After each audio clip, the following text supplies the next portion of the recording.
Good Thursday afternoon. Welcome into the Illini Inquirer podcast. We are streaming live on YouTube. So thanks to everybody who is joining us there live. Hit the like button while you're there. And it's so nice and beautiful, a spring sunny day that why not be inside talking Illini athletics? We got a hodgepodge of things to talk about. And we is me, Jeremy Werner, Illini Inquirer publisher, and Joey Wagner. We got some Illini women's basketball news to talk about. A big transfer commitment. We'll talk to all about it. Joey Wagner just caught up with Camille Hobby, the NC State transfer center.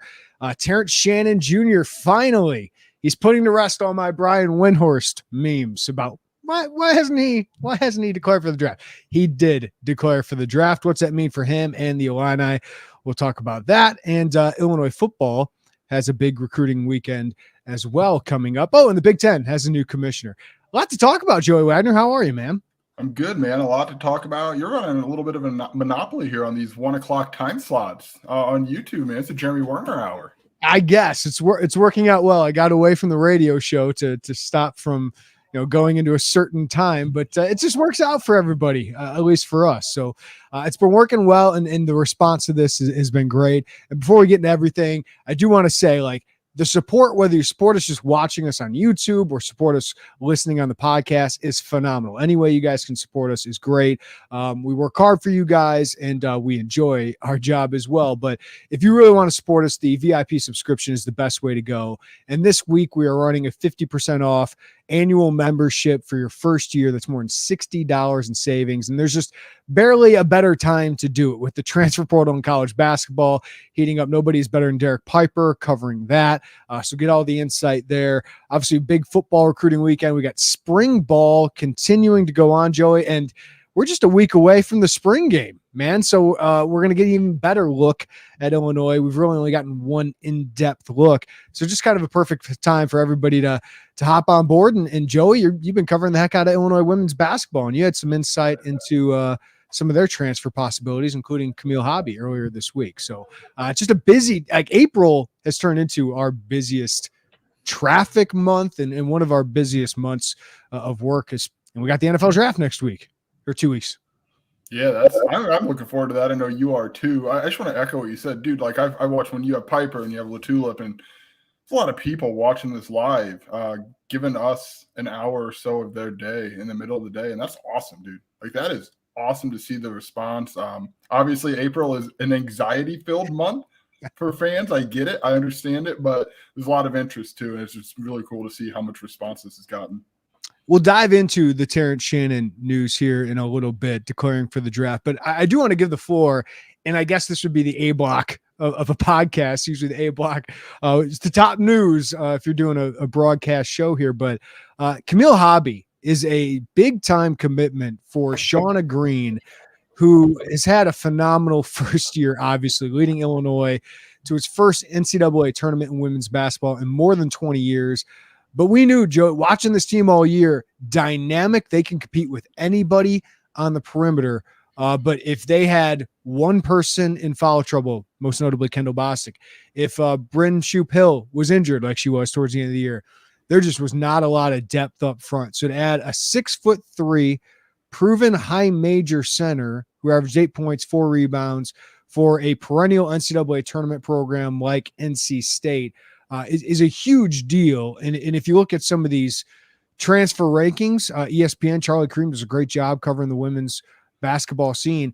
He has her as a top 20 prospect. I saw another site that had her as a top 20 transfer prospect. So what do you make of this, Joey, adding Camille Hobby? What's this mean for Illinois women's basketball? It means they're developing depth. And that's not to say Camille Hobby's simply a depth piece, but they're developing depth in their pitch. That's, I think, the most notable thing is how much their pitch has changed. I went to Shauna's office and talked to her, I think it was last week, and we just kind of talked about all of that. If you backtrack a little bit in time, a year ago, the building wasn't done. They hadn't won a game. There was a lot of questions. How long would this take? What's it going to look like? Will any market progress happen? And all of that happened in a year. And Shauna made a good point. She said, look, bigs are kind of over-recruited in the transfer portal, Jeremy. Not enough bigs. I mean, we've talked about it in every sport. Like what you don't have enough of is very coveted. So to go in and land a top 20 transfer prospect who averaged 8.8 points, 4.2 rebounds in 21 minutes for NC State, it's a really big pickup because to your point, when Kendall Bostic got in foul trouble, it changed the tenor of games. That's not a knock on Kendall Bostic. It's just the reality that there was not enough impact post depth. There was not enough in that rotation to be able to sustain through that, and it hurt them at times down the stretch. So getting Camille Hobby, a veteran who's been around, who's been on winning teams. I know when we talked to Shauna Green, that's going to be something that's brought up because she talked about it with Genesis Bryant. It's a big addition for them. We'll see what else they're able to do in the portal to complement their team, Hobby, and their 2 incoming freshmen. Yeah, so you just got off the phone with Camille not too long ago, Joey. What stood out to you about that conversation with her? It's a few things. Number one, she's had a previous relationship with Shauna Green. Shauna Green was at Dayton, recruited her. Very similar. Like, dude, you can go back to these stories. Obviously, Mikaira Cook and Brent Shupil played for her at Dayton. But if you go back to Genesis Bryant, it was, hey, Shauna Green followed me all over the country, watched me play AAU ball, and tried like heck to recruit me. But let's be honest, you can go to NC State, a perennial, deep tournament team, or you can go to Dayton, an A-10 team that you lose in the A-10 tournament, you might not even get to the NCAA tournament. It's a pretty easy decision, but I think the Shauna Green's ability to cultivate and maintain relationships, I think that's really important. And then Camille Hobby said, I'm good friends with Genesis Bryant, so I would watch Illinois games during the year, and you would see her strive and thrive, and see all the things that Hobby knew she could do, and now she's able to put that all together. So I think there's just a comfort there. And Shauna Green and her coaching staff do a good job of cultivating and maintaining that comfort. And I think that's something, as you look big picture, is transferable. You can use that in different elements, whether you miss on a recruit the first time and come back a second time. Like that matters when you're trying to build something. I mean, Shauna Green is basically batting 1,000 in the transfer portal. I mean, think of what she added last year. Mikaira Cook, a first-team All-Big Ten selection, right, in a loaded Big Ten. She was phenomenal.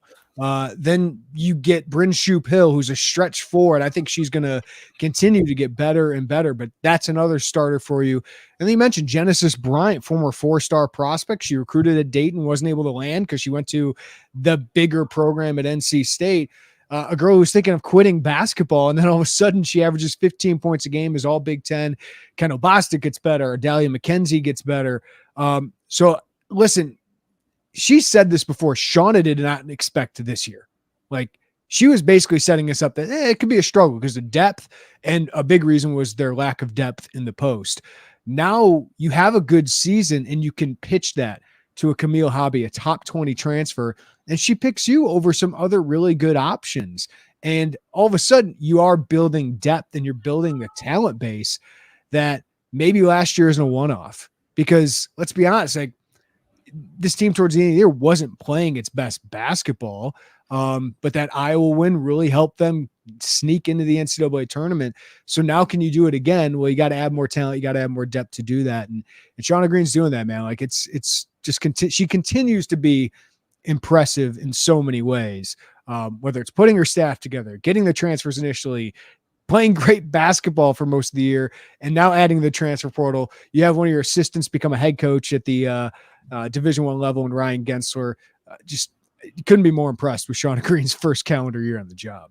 No, look, eventually not everything's going to be roses here. Eventually there's going to be – right? Now there's expectations. That's right. Yeah, and I wrote about it leaving Notre Dame from the NCAA tournament. Like, it's time to maybe turn the perception of how we look at this Illinois women's basketball program from last season. I get it. Like, we were part of it. I mean, it's a big story. Like, you go from this really, really bad program for decades, and you turn into an NCAA tournament team. But now it's probably time to put that further in the rear view and look at what this team, and maybe an eye towards the future a little bit, Jeremy. But Hobby's big in the sense also that they have a strong core. Kendall Bostic, Mikaira Cook, Genesis Bryant, Adalia McKenzie, Bryn Shupil. Those girls are all back for possibly the next 2 postseasons. You add Hobby in there for one, then you bring in the freshmen, and you're still trying to make some in-state splashes in the class of 2024. There's some really good prospects. Haven Smith up at Lincoln Way East. Aaliyah Guyton at Peoria High. I mean, there's options out there that they're working those. So you just gotta keep this thing going, right? Like, you got to keep the momentum going and improve. Like, this isn't a one-off year, and I don't, like, as we observe this just objectively, it's kind of hard to think it was.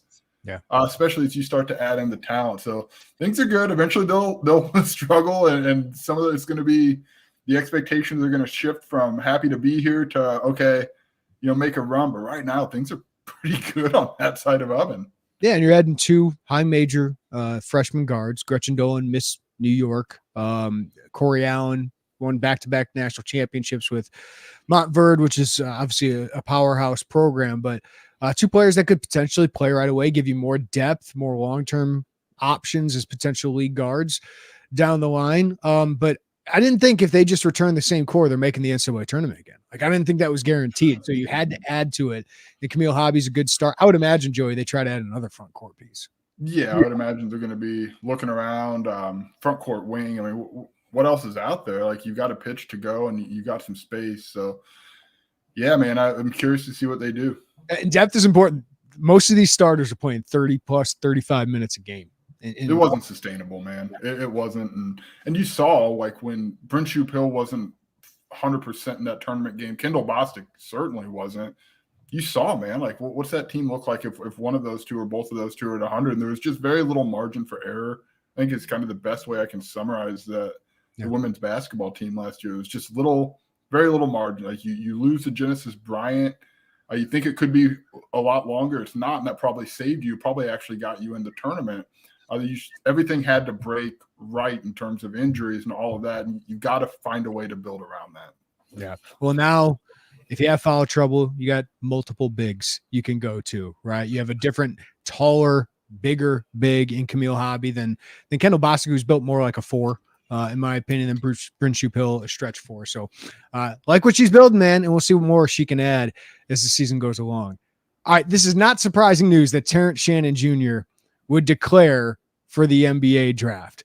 It was surprising to me that it took him a while, right? 2 weeks after Coleman Hawkins declares for the draft, after most of the top 50 guys and many beyond that have declared for the draft, just to decide, hey, I'm going to go through the process. Terrence Shannon finally announces it yesterday. He did not specify whether he will maintain his college eligibility. I would assume he is, because you can just find an agent that is approved by the NCAA to keep your eligibility. So that's usually the case, but don't have specifics on that. But he has been considering a return to Illinois. Like, that has been under consideration. I would imagine that is still under consideration, but he's a top 40, top 45 projected prospect in this class, which is a pretty decent class. I think it's got some good depth to it. So it would be a surprise if he did not declare for the draft, but now it is real. And now this means, Joey, Illinois and Illinois fans are going to have a suspenseful 6 weeks ahead before the May 31st deadline for these guys to decide whether to return or not. The NBA draft combine is mid-May in Chicago. I would imagine both Terrence Shannon and Coleman Hawkins will get invited to that. And then they can get their feedback and decide whether they want to return to college or not. So it's going to be suspenseful 6 weeks. That kind of leaves not only fans kind of what's going to happen, but Brad Underwood also has to continue to build a roster, despite Shannon and Hawkins not knowing the answers on those guys. Yeah, and we've seen this play out before, right? We saw Kofi Coburn declare, and really last offseason wasn't it. It was the 2021 offseason where it was a long waiting game, and that's part of it, man. Like, if you want NBA talent, there's going to be a waiting process. They probably have better feels of it than we do. I'm with you. I thought Terrence Shannon not noting his eligibility status was interesting, but I don't necessarily think that's a foregone conclusion that he wouldn't return. I mean, everyone's kind of got agents anyway with NIL, right? So, like, unless you really aren't coming back, like, if you for sure aren't, you definitely say that, right? Like, we've seen reports of some of these top 15 picks come out, and it's, will not be maintaining my eligibility, or whatever the case may be, all in. So I mean, it's hard for us because we can't make any declarative or definitive one way or the other, but I think if you read the room and probably understand that, I'm with you. I would assume that option is still on the table for him when you're second round, when you're likely projected in the second round. Most guys don't necessarily box themselves in, right? And because he didn't say it doesn't mean it's not the case, but it's a waiting game now, man. Like you said, there's going to be a lot of anxiety for 6 weeks, and I wish I had a more comforting stance other than, look, man, this is just it's the process. Part of it, man. It's part of it. And well, here's what I would say. Who would have thought a year ago or even a month ago that there was even a chance Terrence Shannon would use a 5th year of eligibility? I don't even know if people were projecting Terrence Shannon to score 17 points a game, be a first team All Big Ten guy. I thought he could be a first team All Big Ten guy, but he had the season like that really raised his stock. He answered a lot of questions. I still think he's left some questions out there about his ability to play make by himself. His shooting wasn't great this year, and kind of that more high usage role on a team that didn't have a real point guard for him most of the year. But he's still what the NBA is looking for in terms of size, length, ability to play two ways. He can shoot and catch and shoot. He's proven that at Texas Tech. And then this year, he showed more of the ability to kind of create for himself a little bit. So he's a 3-and-D kind of guy with a little bit of playmaking at the NBA level. And I don't think he's a star, but he's already played 4 years in college. So if this guy is told he's a top 45 draft pick, which most of those guys get guaranteed contracts nowadays, I'd be shocked if he decided to come back. But it's a new world of college basketball, Joey, in that he can make significant NIL dollars. So if he's gets the feedback that you're probably a two-way player on an unguaranteed contract of about $500,000, I could see him coming back. He really enjoyed this past year. I think he wants to win at Illinois. I think his family loved that he played at this level. And while he's going to be 23 next season, next year's NBA draft supposedly is one of the worst in the last decade when it comes to talent. So could he raise a stock? Could he help himself get a guaranteed contract? Potentially. But that's all got to play out. He's been open. I think we know that he has been talking to the collectives here at Illinois, weighing his options. And now one of his options, he's made it clear, is going to be the NBA, which I think we all expected. So now what this means for Brad Underwood, right?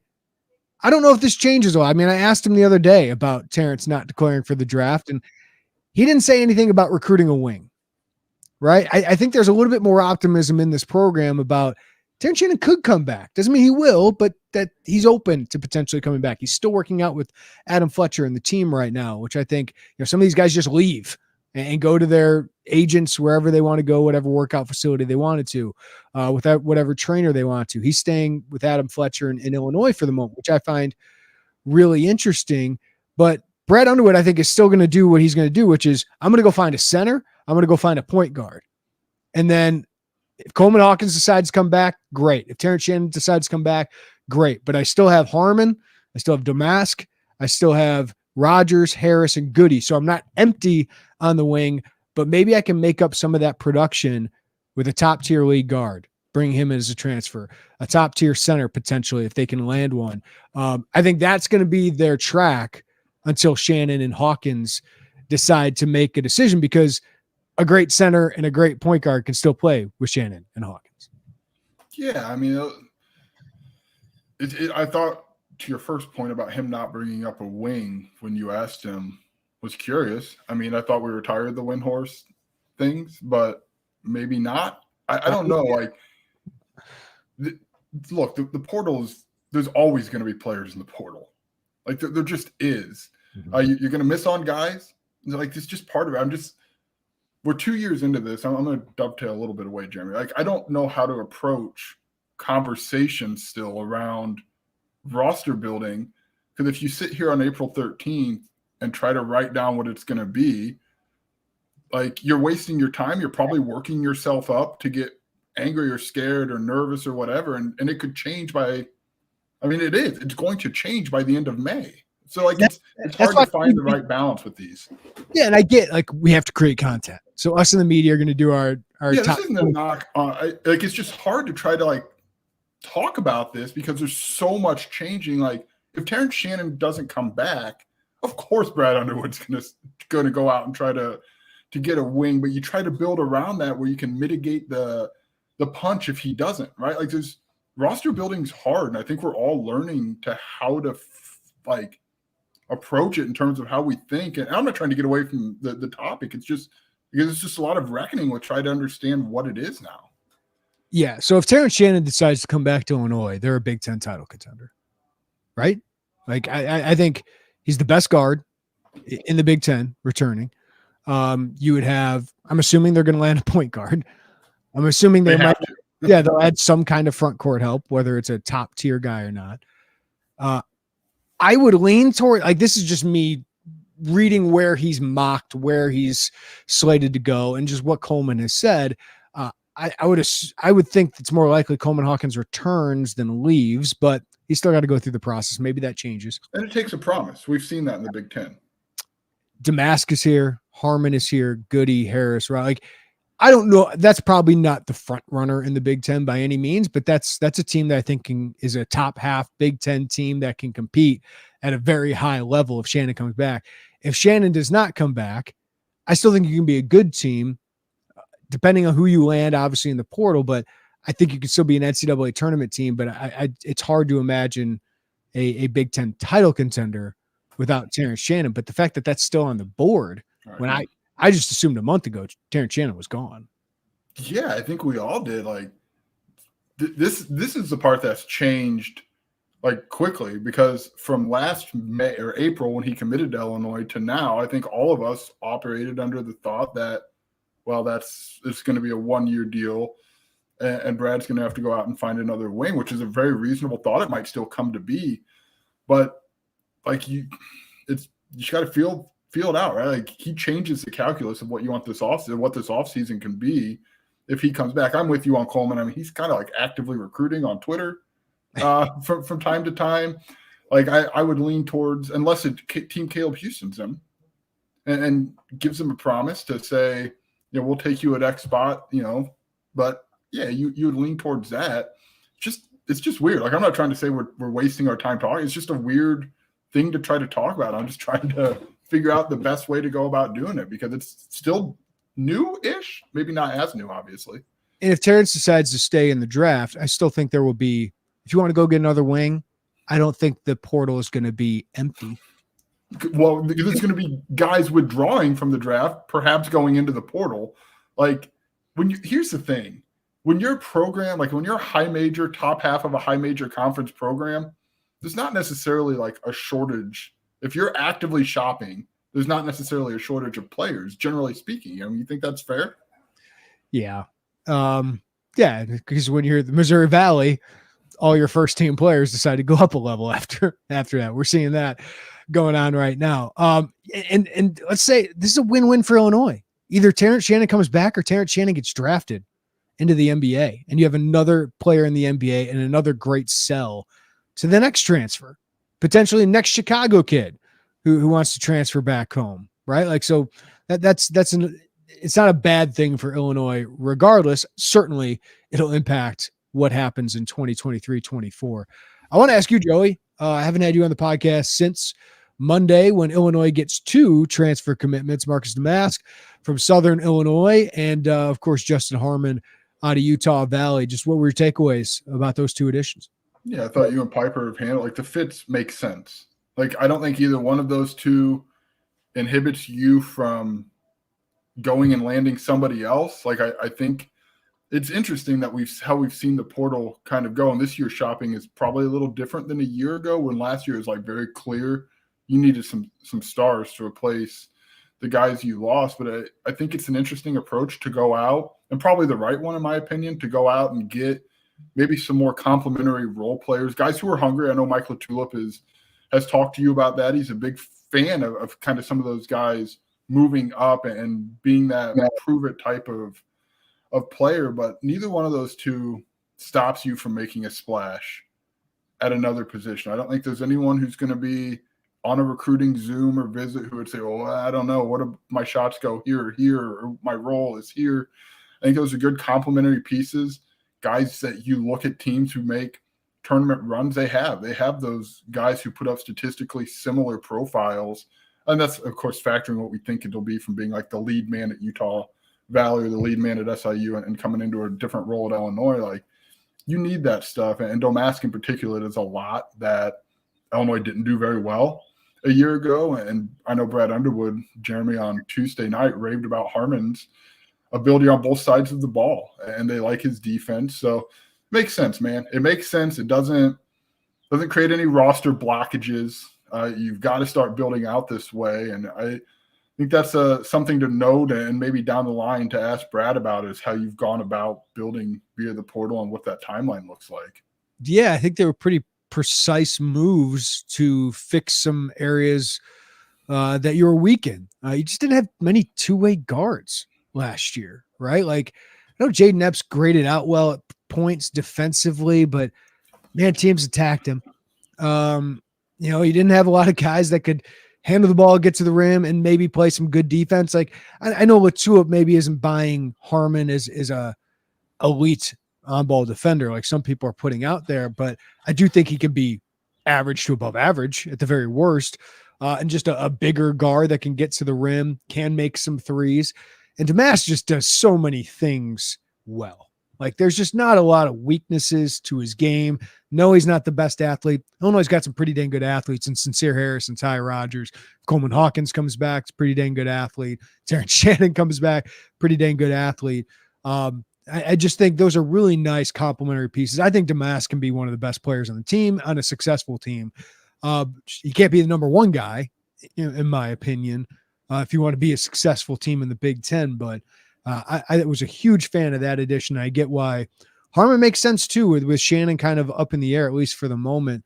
At least gives you a proven scorer at this level. So I just think they're the moves that really fill out a roster, that really fill out a rotation, that kind of, as you said, are kind of the first moves that could really make the other moves easier and really make those other moves fit and pop a little bit more, because there was so much on Shannon and so much on Meyer because there was so much youth across the rest of the roster outside of really Coleman Hawkins. If Shannon Hawkins come back, I think these moves so far make it more appealing for those guys to come back and make it more appealing potentially for a point guard to come in here. Yeah, I also want to add, like, I don't think you and I are interested in wasting time on who's going to start and who's going to not when half the roster is still in flux here. But there were moments last year that we sat there and asked each other in certain lineups, like, who's your scorer here? Who's getting you points in this lineup? And I just feel like Domask and Harmon are guys who you can say, well, that's probably one guy who's out there. Even if it's not with the starting unit, like, there's still going to be rotation guys. And anyone who can get you buckets and still – be able to have guys who are a little more offensively developing, Sincere Harris, Ty Rogers out there. Like, you need guys to get you buckets and not compromise everything. I just think there's just a lot of moving parts as to why that fits.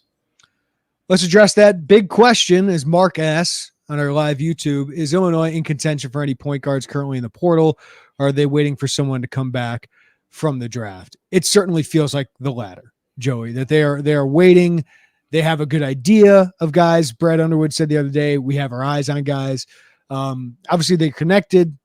I think Fran McCaffrey said this yesterday, or one of the coaches that we talked to at Gordyville said, if you're, I think it was Painter actually, if a guy, you kind of know right away whether the guy knows where he's going. Like, some guys are open once they hit the portal. Other guys know where they're going right away. I feels like Illinois has good pulse that they're going to get a league guard, because they aren't desperate. You haven't heard them connected to a lot of current guards still in the portal. Right. It's like a tea leaves type thing. And when you see all these point guards who are in the portal and our favorite hearing from season on Twitter, Illinois is not really in the mix for a lot of those. And it's very clear when Brad Underwood says, we're going to be out for a point guard. Like, you can't hide that, I don't think, right? So, like, we know they need a point guard. We know they've not been necessarily attached. Now, they do move a little more quietly than some staffs who want everybody to know that X players has interest. So there's that element, but you can't have They are pretty stealthy. They right? are. Domask came as a little bit of a surprise. The visit set up. We know they've been attached to other guys. Like, listen, there's some big guys. Jesse Edwards from Syracuse. You don't see Illinois' name attached to them, but I'd be shocked if they don't have high interest in Jesse Edwards from Syracuse. So just to kind of prove your point, like, yeah, they do operate a little bit more stealthy in this stuff. They do, but at the same time, you can't have, like, dude, there's nobody who follows college basketball daily who thinks Illinois is fine from a point guard standpoint. Like, this is like the most like, hey, that team sure does need a point guard team probably in America right now. That's probably a little bit of exaggeration, but you can't hide that. So when you don't hear anything attached, like, there's a disconnect there, right? So that tells me that I would suspect they're probably waiting on people in the portal, just if you read the tea leaves around it. Yeah. And then Brad said front court pieces. I think it'll probably be one. They got 2 open scholarships at the moment. Of course, that can change if Shannon or Hawkins go. So I would say if Hawkins leaves, they could get 2 front court pieces to play with Dane Danger. But they certainly seem like they want a center. They've been attached to Sean Phillips, LSU transfer, didn't play a bunch this past year, but they recruited him out of high school. Long, athletic, shot blocker. Makes a lot of sense next to a guy like Dane Danger. If you can do that, is your big man rotation. But again, a guy like Jesse Edwards, who's one of the top guys in the portal right now, makes a lot of sense too.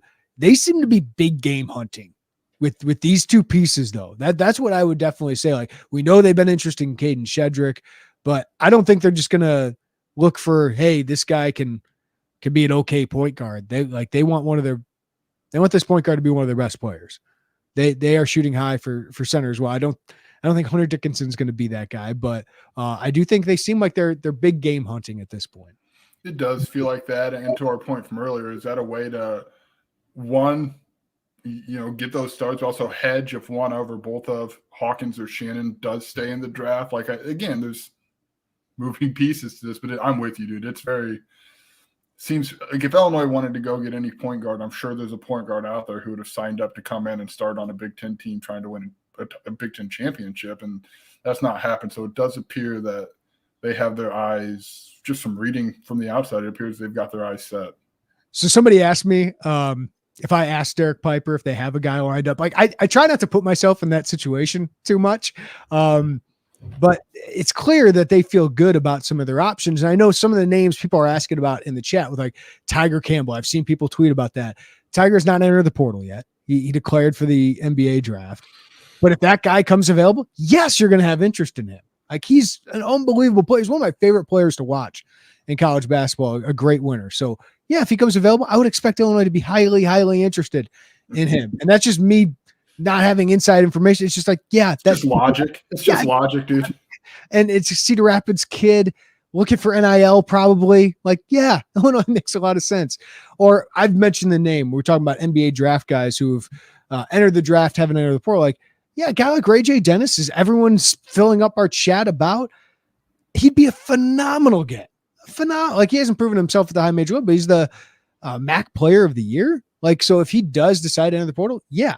But he hasn't at this point. But we got to see what happens over the next month or two. Yeah, a lot of this is pretty much logic, dude. Like, does Illinois have interest in an NBA caliber point guard to play point guard for them? Yes. And Illinois is not alone in that.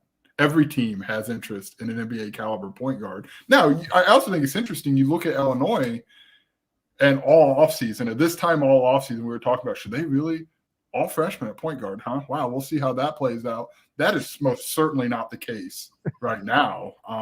It does not appear to us that Brad has a lot of interest in going freshman at that position, especially. Dawhorn has a chance to play, right? Yeah.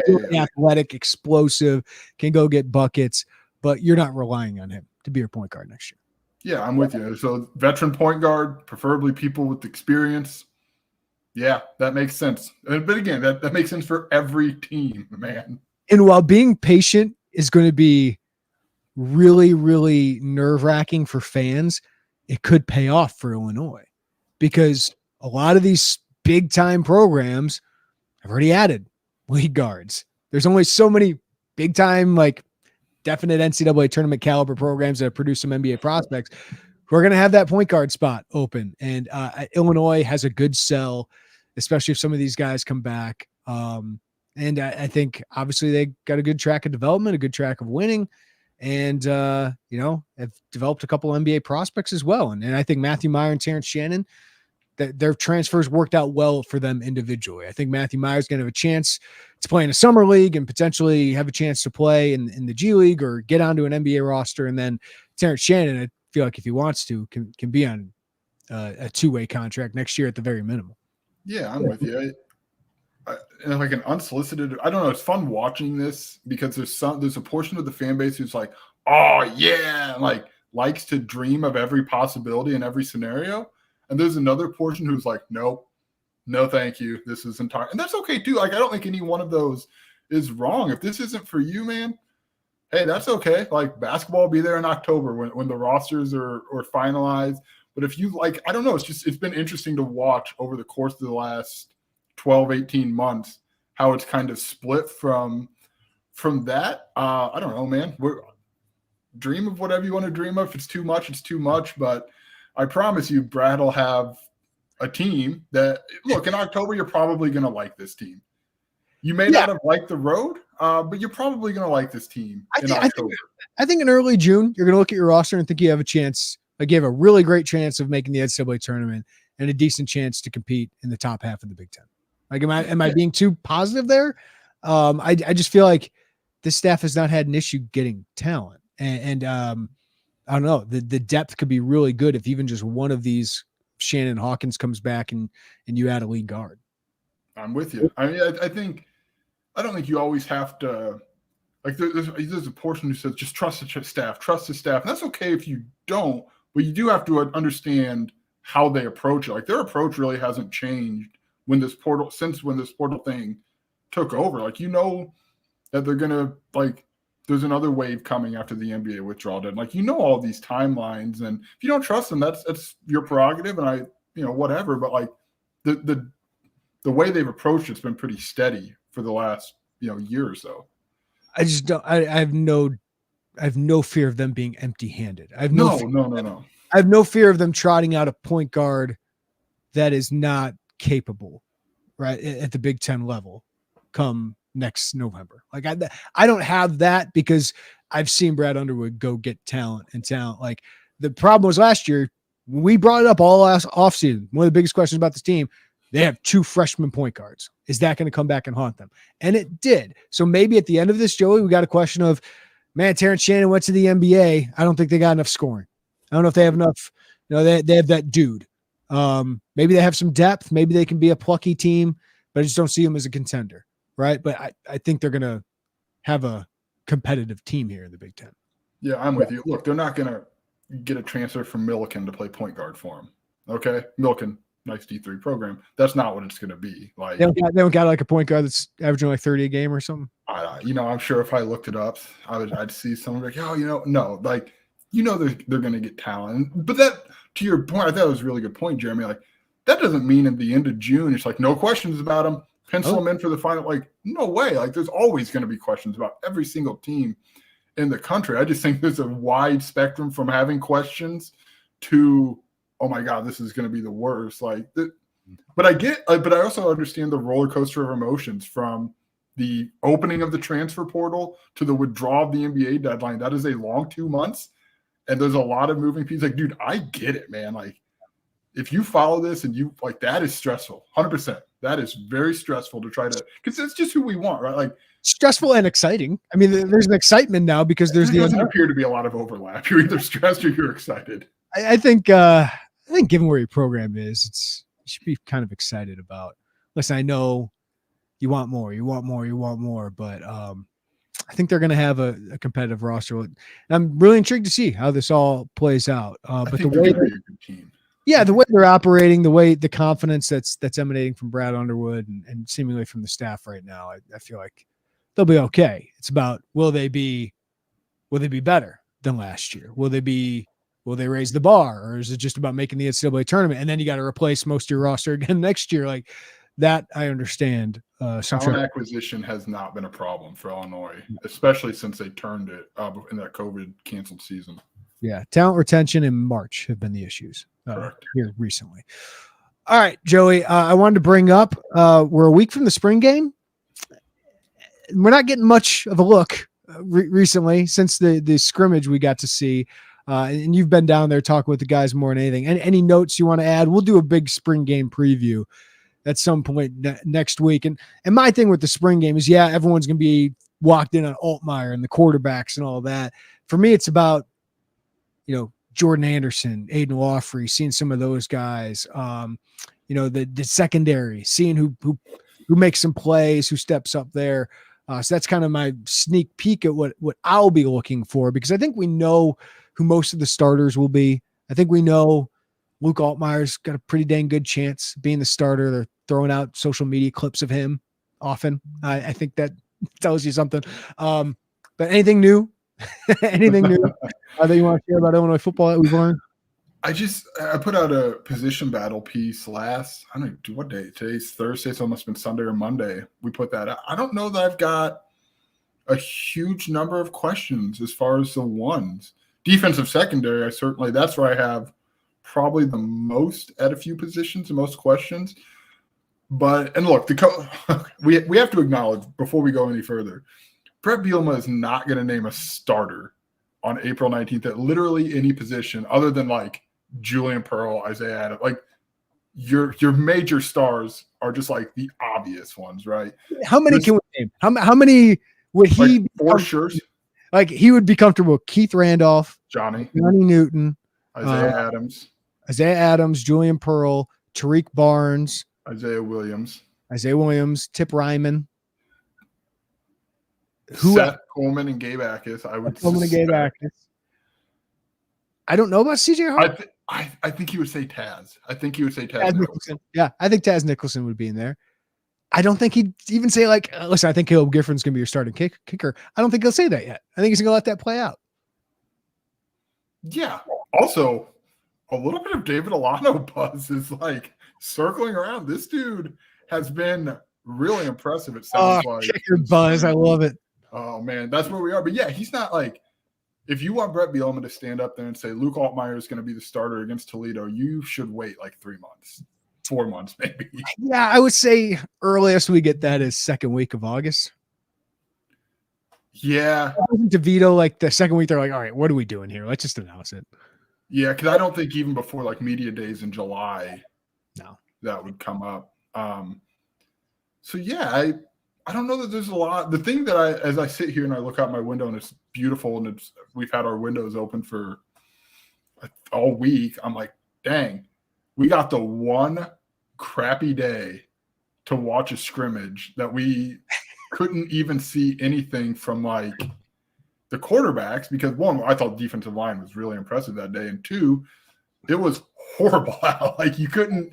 I know we talked about it the last time. It was just irresponsible. It would have been to walk out of there with big swinging ideas about the quarterbacks. It was like I talked to some of the guys at Witherspoon's Pro Day, Caleb Griffin and David Alano. Like, yeah, that was horrible to kick in. And Keith Randolph, like that's probably about as cold as I've been. He was loudly against being out there. Yeah, it's like so. Like, I wish we could have changed the weather that day to get a more like a better feel for the quarterbacks, but we'll get that in the spring game. Like, I understand that. I do wish there was more open. We don't need to go down that road again, but I don't know, man. Like, I think a lot of the positions are settling, and I think you nailed it. Go back and look at the position battles. I think for the most part, you nailed. Like those are the up for grabs. Let's see how this all settles in. Yeah, I think so. And now by the way, Thursday for the spring game, which is Thursday, 76 for your high, 56 for your low. What a perfect. It's supposed to be a little windy, but pretty good weather they picked out. It's gonna be colder earlier in the week, so lows of 35 on Monday and Tuesday, low of 56. So even a 7 o'clock kickoff should be in the 60s there, Joey. We'll see. What's the media dress code? Are shorts permitted for this, Jeremy? Yeah, sure. Oh man, look at that. You got that Illini Inquirer. I was gonna wear like a Rodzilla shirt and just really make this. You have shown up to work in your Aaron Rodgers Last Dance shirt. Yeah. Then I found a way to a new wardrobe and realized that it's time to be 31. You got domesticated. That's what I got domesticated. Yeah. I am excited for the spring game. I genuinely, genuinely am. And it's not just to your point about the quarterbacks, which obviously we're interested. With respect to Brett Bielema, I'm not approaching this like I think it's anything that resembles a competition. I think it's Luke Altmaier. It's the secondary for me, dude. Like that is where most of my attention will be, is on that secondary. We talked to Miles Scott yesterday, and I'm trying to not go like full blown with him because he just moved over there. But like, there's been some good buzz about him. He's playing more free safety, it sounds like. Jeremy, first 2 weeks he was a cornerback. What I love about that secondary, Joey, I think they're going to have some depth. I think they're going to be able to, if a guy struggles, they can put somebody else in. Like guys, we haven't talked about Prince Green, Keontae Curry all that much. Like I think those guys are capable of going into a game and competing. So yeah, I think they're going to have some growing pains, but that competition for all 5 of those spots for the most part outside of Taz, I think maybe Xavier Scott is got to be pretty intense. Yeah, I'm with you. Can we do something? We didn't talk about this. Can we do like a 5 we're most excited to watch in the spring game, but like a snake we can't rename? Yeah, go for it. Do you have it off the top of your head? Do you have 5 off the top of your head? Yeah, I could figure it out. I'll figure it out. You go first. No, go ahead. Go ahead. I mean, I've seen enough of Altmaier on film. I know what he is. I think he's the best quarterback, so I'm not going to put him there. For me, 1 is Jordan Anderson. Really? Okay. I want to see who's going to be the running back who could push Josh McCray or Reggie Love for playing time. I think Reggie Love is going to be, and Josh McCray are going to get the first shot at this. But I do think there's going to be room for a 3rd running back, maybe 4th, to get significant reps. So I'm just excited to see those guys because we haven't seen them play really. I mean, Aiden Walfrey had a couple carries. So to see them against competition, I liked what I saw in the spring scrimmage we had with Jordan Anderson. I'm going to say Josh Krutz because 1, that center position's very up for grabs, and 2, we've seen this staff this offseason try to address that via the portal. Yeah. So my question all spring has been, can Josh Krutz grab this spot and hold on to it and not have Illinois feel like it's got to go in the portal to supplement some depth? I'll stay in the O-line, then go Josh Geske because I think he's got a real chance to start, and he'd be a very important piece for them. And they seem like they are pretty high on him and what he could be this year, but he'll likely be going up against Gabe Backus and Seth Coleman. So I think it'll be a great – man, you think about Josh Geske, like practice might be more difficult for him than games. That's not even like the usual cliche that we hear. Like that's legitimately you got an all Big Ten guy staring at you. I'm trying. I got to get my Phil Steele manual here in a couple months, but I just don't know like how many outside linebackers are going to be better and edge rushers are going to be better than what he plays every day in practice and Seth Coleman and Gabe Backus. Yeah, I'm going to go with Xavier Scott because I feel. Let me make sure I'm writing these down. See, I have him written in pen as a starter at nickel. Like he is one of my, like, we can talk about risers. He's one of my breakout candidates. Like I think he could be one of the best pieces in the secondary this year. Yeah, it still sounds like they like to flirt with the idea or tell us they're flirting with the idea of him playing corner. But I'm with you. I think this is your Quan Martin 1-for-1 replacement nickel. And I thought like it wasn't perfect last year when he went in as a true freshman in the middle of the Big Ten West race. But I thought he showed us some stuff, and I went back and looked for it a little bit when I wrote about him. But part of me remembers Ryan Walters saying they recruited him for the nickel spot. I don't say that as confidently as I've ever said anything, but that's for whatever reason that's floating in my mind. And I don't think that would have changed just because Ryan Walters is gone either. Yeah. So I keep going back to that. Yeah. All right. I will go with Dylan Rosiak.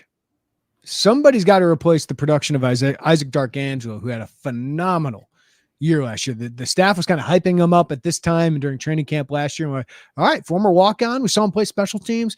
Rosiak was a special teamer. Rosiak's got some speed to him. He's a really smart linebacker, and he's got the ability to cover as well. And I just liked what I saw in the spring scrimmage. So I'm interested to see him because I think he's going to go out of reps. And when you get to see linebackers play tackle football as opposed to just wrapping up, I think you get to see a lot from those guys. Dylan Rosiak's on my list. Yeah, it looks a little different when like is actually tackling. He's more the instinct stuff.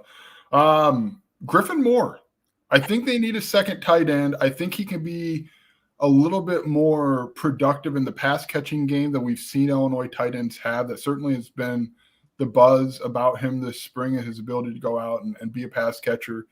He's waited his turn for a while. He's an all-program guy, but I think he can be a guy who can go out there and make a little bit of an impact. Look, tight end 2's wide open right now, in my opinion.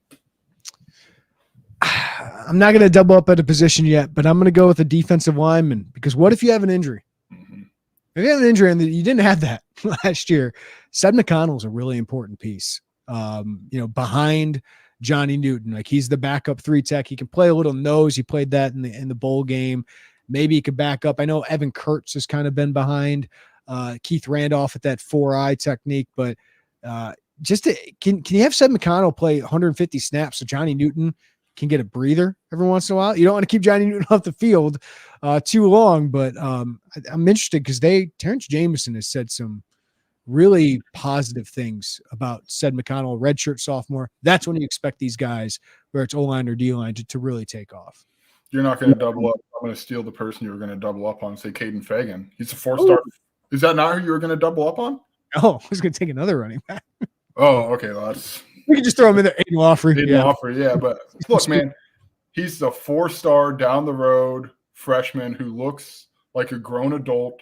And that's not to say that you and I think that Caden Fagan's going to have this monstrous role as a true freshman. But physically, there's enough there that you look at him and say, what do we have here?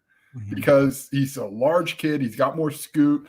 I see a coach said we didn't have an answer for him for 4 years. He's certainly not alone. We saw one rep at the goal line. It was a 3rd and goal at the 1, and Caden Fagan made it. He made it into the end zone. Unsurprisingly, he made it. This probably might be our best shot to see a lot of him. And don't you think Brett Bielema, we get into the 3rd quarter of this thing on Big Ten Network? Don't you think he wants his 4-star guy to get into the end zone at some point? Yes, I sure do. If they could have Malik Elzy go out and put on someone else's jersey, I think he would do that too. That's a good look for them. Yeah, maybe Malik will be on the sideline and they'll have the sideline reporter do an interview with him or something. Yeah. All right, I'm gonna go a little more towards the future, not a true freshman, because I'm interested to see Kanari Wilcher, real speed. Trey Smith, but I'm gonna go at that position. The guy that I think is on the 2 deep right now, that's Jared Beatty. Didn't get to see him, was hurt last year, but he's really bulked up, and saw some flashes of him at the scrimmage that we did see. And obviously Seth Coleman, Gabe Akasau, Bryant are the top 3 there, and I don't think we should overlook Bryant. And then Ezekiel Holmes could be back, but I'm just interested to see Jared Beatty a year into getting to campus, what he looks like, just trying to beat some blockers. Yeah, my last one is going to be Nicario Harper. Is he a guy that's going to be a transfer starter, or is he going to have somebody push him and overtake him? We haven't really seen him do much. We saw a little bit in the scrimmage, but he's the guy, man. I'm really interested to see him. I feel like Ashton Hollins could be one of those guys who has a nice catch, big catch. Dude, he is so long, and he people are I know we said this on here before, but I asked George McDonald about how much he was able to change his body, and Eddie and Pugh in the same breath. He's like, look, they're so long you don't notice how much they've gained because they're so lanky, but he jumps out at you when you see this as a whole team. He's so tall and he's so long, you cannot miss the guy. Big Ten has a new commissioner, Joey. Oh, yeah. Tony Petitti. I can tell you one thing. I'll give people one thing here. There was some people probably in the Illinois athletic office who breathed a sigh of relief because they feel like they have a guy who can be the Big Ten commissioner. I don't think he's publicly or with the chancellors quite yet that guy. He's not the dean of the Big Ten athletic directors, but they were happy not to see Josh Whitman's name on that. So they can breathe easy potentially for at least, I don't know, you hope a decade or two, but maybe only a couple of years with the way it's been going here recently. But my biggest takeaway is this is a guy that was a TV sports executive at CBS Sports, ABC Sports, MLB Network, was a former COO of Major League Baseball. This is the trend, man, is to get TV executives to run your college sports conference. Brett Yormark was an executive at Rock Nation, Jay-Z's talent agency, right? Also was at NASCAR and Brooklyn Sports Entertainment, which has the Brooklyn Nets games and all that. You've seen George Kliakoff, I can never say his name. He was the president of sports and entertainment at MGM Sports International before becoming the Pac-12 commissioner. So Jim Phillips and Greg Sankey, kind of these athletics administrators who rise up the ranks, those guys are becoming more rarities. Like now, I mean, these last 3 out of the last 4 hires have been TV sports executives, Joey, because what separates these conferences? It is their sports media rights deals. Yeah, 2 point. I'm going to address something before I ask you a question. I remember being in Tampa. We were in Tampa when it was announced that Kevin Warren was going to the Bears.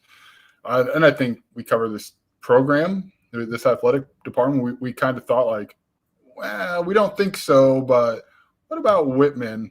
And I think if I remember right, we came to a thought process that like the shelf life of commissioners in power conferences has really changed. It's not the 30-year commissioner seat that we've seen in the past, or 20 years. It's what, 10? I mean, 10 seems to be somewhere in that.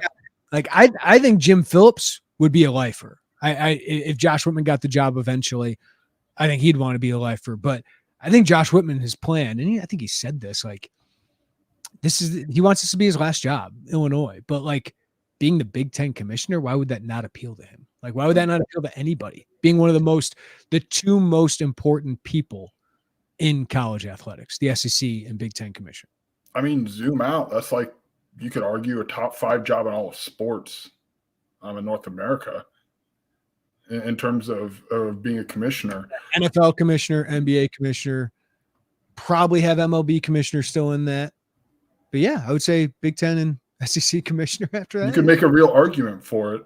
But I think you and I came to the thought that, like, okay, we probably don't anticipate Josh being this guy, but what about the next? Like, we did what everyone does in recruiting. Who's next? We did that before they even had like the next commissioner. We even knew Tony Petitti's name. Yeah, we went 2 commissioners down the line in our conversations with it. But I do want to ask you, as you see the way that commissioners are going, like, what does it tell you that leagues want out of their commissioner? I think you think of people that are in sports media. It's a lot about branding, right? What I find interesting is I thought Jim Phillips would have been set up well for the NCAA side of this. Like, what is the NCAA going to be? What are the lawsuits going on? Like, I mean, obviously Petitti has, when you interview for this job, you have to have some research on that, because what if you have to pay student athletes as employees coming up? Like, that is one of the biggest things on the docket, but it's still about making the most money for your conference so that you have the most appealing conference, can get the best coaches, you can get the best players, you can attract, all these fans to your games. Like that's what this is all about. So it's run by money, Joey. It's run by sports media deals. That's what it tells me. Now, Petitti talks Friday afternoon, so we'll get to hear a little bit more on him about some of these other issues going on college athletics. But for as rocky as his start was, Kevin Warren certainly set up his successor pretty well. Now, maybe anybody could have done that in this job. Maybe anybody, as I've been told by some athletics administrators, you and I could have done the $1 billion a year deal, like the $8 billion deal that the Big Ten just did for the sports media rights. Maybe, but he did it. He got UCLA and USC here, at least accepted them into the conference. So the fact that you have that waiting for you, like this is a powerhouse. It's not like you're taking the ACC where it's like, is that going to be a real conference, power conference in 10 years? I don't know. Yeah, Big Ten solidified. It does feel like after those first 8 or 9 months for Kevin Warren, things kind of settled down. I think his biggest issue in those first months were just an issue of communication. In relation. Yeah, it was poor on all fronts. But yeah, this is outside of being the commissioner of the Big Ten, which, as we know, with the TV deal, is the second richest conference in college athletics. you got a pretty good wave of you're getting out west. Like everything's set up, man. Like you don't have to. A lot of those tasks have been completed. Those rocks moved. Like no, that's not saying like he's got an easy job in front of him. He's still the commissioner of the Big Ten, but it's a pretty attractive job for somebody getting into the college sports world as a commissioner. Yeah, so I don't have a big take on him. We'll find out a little bit more about him tomorrow, but yeah, I think he's taken over a good thing, and he just kind of follows the trend of what we've seen in college athletics. All right, before we get out of here, I do want to mention some of the visitors. Alan True is reported will be here for Illinois football this weekend. Sounds like there will be more than just these couple of guys, but two in-state guys worth mentioning here. Imarian Stewart, a 4-star prospect, was at Bolingbrook, now is transferred to Chicago Kenwood. 4-star in the composite, really high 3-star in 24/7, top 10 prospect in the state, has offers from a myriad of top programs. Michigan is involved here, but he's been on campus multiple times, Joey, and I think Illinois got some work to do to win this recruitment.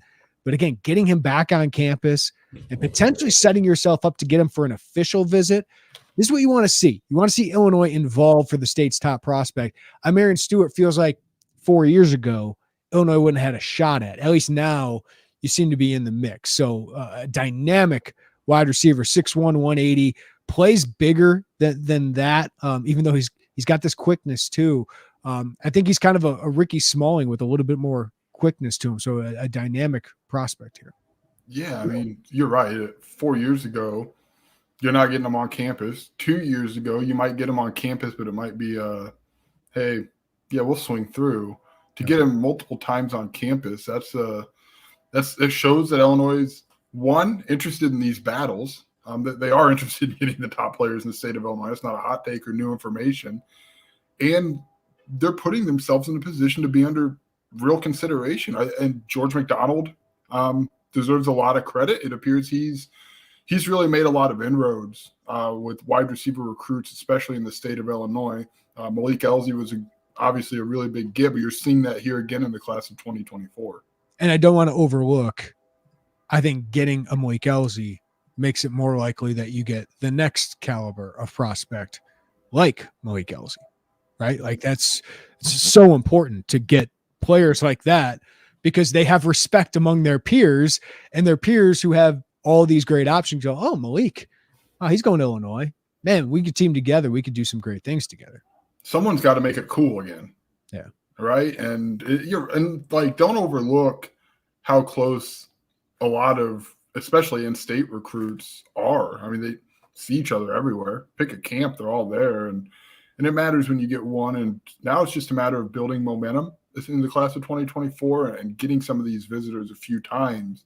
Yeah. And the approach they're doing it, we can talk about that quickly if you'd like, and not going – yeah, can I just another visitor that we have confirmed that is definitely coming down this weekend. Hold on, let me get the right screen here. But yeah, Austin Alexander, who is another top prospect in the state of Illinois, Chicago Heights Marian Catholic prospect, who's a top 12 in the state in the composite, top 8 according to 24/7 Sports, was formerly committed to Wisconsin, I believe, and now has offers from USC. You know, Wisconsin's obviously in the mix. Iowa is in the mix. He's had a lot of big-time programs come in, but he's visited Illinois before, and now you get him back on campus again. Kind of setting yourself up. Like the spring is the time to get these guys on campus. You know they're interested, and it's about convincing them to come back for an official visit. Of course, Joey, you want some commitments. Illinois only has one commitment at this point, and last year at this point they had 2. So it's not like that far off, but usually July is when you get a lot of those guys to come on board. But if you could get one of them early, whether it's a Luke Williams from Naperville North or a Tyshawn Griffin from Morgan Park, if you could get one of those guys in April or May and then bring them along, and all of a sudden you get some of these other top guys from in-state taking official visits, I think it's a good sign. I think it's a good process that they're following.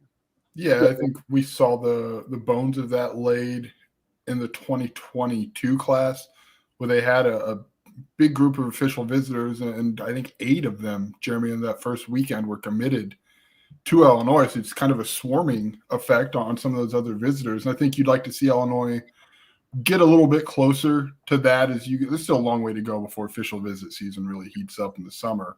But if you can get one or two more guys to jump on board and ride a wave of momentum into official visit season, I think doesn't hurt. Yeah. Right. I mean, it certainly helps them. And I think it's also interesting to note that they're more or less moving in waves in terms of visitors instead of a big junior day where there's 85 people or whatever the number may be on campus. This fits a little bit more of what we've heard Brett Bielema say. So the actions are more following up what we've heard about building some of those personal relationships and weaving recruits in with one another and kind of building in that way, which is not an approach everyone uses. But it seems to, in some capacity, have yielded some good results for Brett Bielema in Illinois. It feels like, I haven't counted them up, but feels like they're really in the mix for about half the top 20 prospects in the state. And if you can land a handful of those, it's a heck of a class, right? 3-4 of them. That's a good class. So it's just amazing how much progress they have made in state. And your one commitment so far, we saw Brandon Hansen, man, from the first time I saw him to now, he's gotten massive. Like, he is all of an offensive tackle's body. So, I thought that was a really good first addition to the class. All right, we got to get out of here. We've been here for more than an hour, but let's follow lazy Forrest Gump's advice here. Let's get these guys some likes. More than 100 people in here, only 30 something likes. So yeah, on your way out, give us a like, subscribe to us on the YouTube channel. We enjoy doing these live streams with you guys. And if you give us a like, you get notified. Subscribe to us, you get notified. And we can really helps us out when you guys do that. Any final thoughts here, Joey, before we get out? Either enjoy this next 6 weeks or don't, man. It's going to be stressful. I get it. See what happens. We'll see what happens in 6 weeks. And hopefully for the sake of everyone who follows it and for some time off, that those answers come before the end of that 6-week stretch.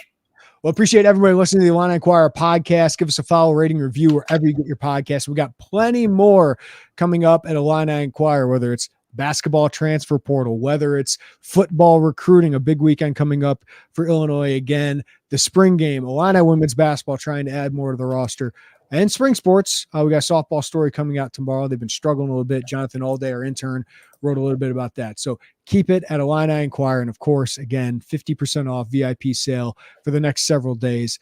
Great chance to sign up and get a huge discounted price to get everything Illini Inquirer offers. For Joey Wagner, I'm Jeremy Werner.